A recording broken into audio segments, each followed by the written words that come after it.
Hey guys, welcome back to my channel. Today we're going to be making some fried ribs. Now I was so against making this, I'm not going to lie. I saw it was like a big craze at one point on Instagram, but I tasted it and now I'm going to show you guys how I make it. Now today I'm going to be making both spare ribs and pork loin back ribs.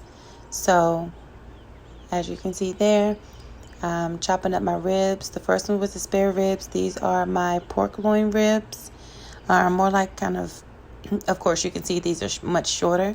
So for both of my ribs, after I clean them with vinegar, cold water, I pat them dry. And now we're going to slice them up, put them in a bowl like you see, and add some buttermilk.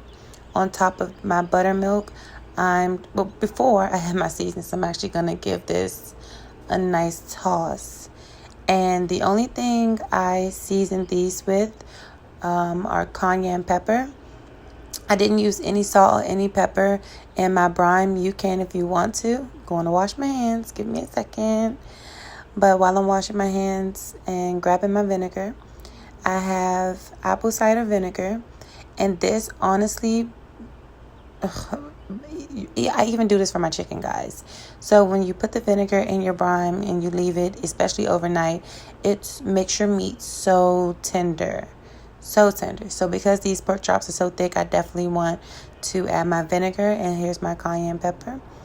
And now, because I cleaned my hands and I have to make my flour, I'm going to use my tongs to kind of flip them. So I'm just getting them nice and getting all these guys coated and mix this up really nice. Then I put some plastic wrap over top of my bowl, place it in the refrigerator for about an hour or overnight.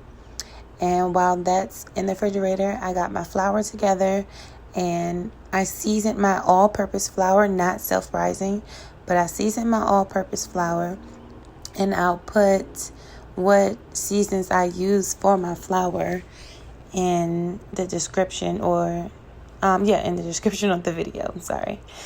So we're going to take our ribs out and I'll let them sit for about 30 minutes on the counter. And now I'm going to place them in my large freezer Ziploc bag of seasoned flour. So now I have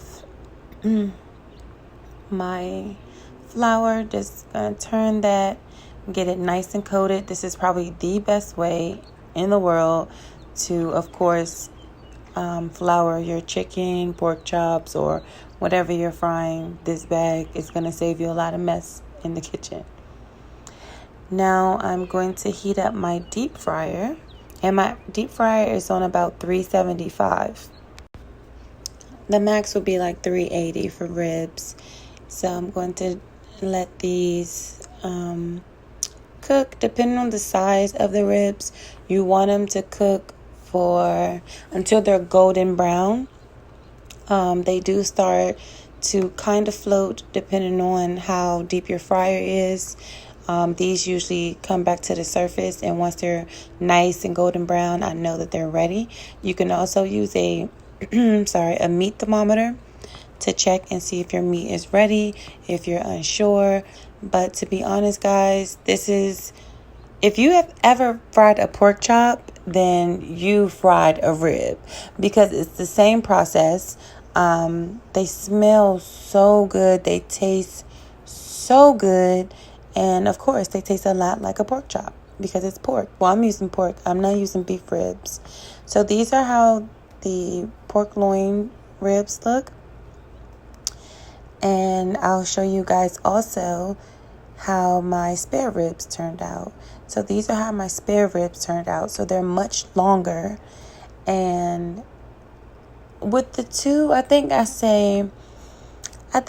like the spare ribs a little bit more, only because it's way more meat. But even my short ones were pretty meaty. So I guess both of them, but for sure the spare ribs were just so much more filling to me.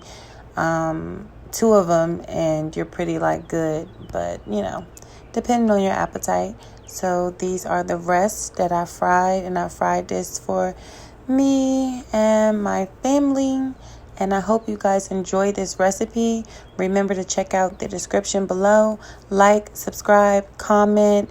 Let me know how you guys like this recipe, if you've tried it at home, or if you have any tips. Let's share. Have a good day.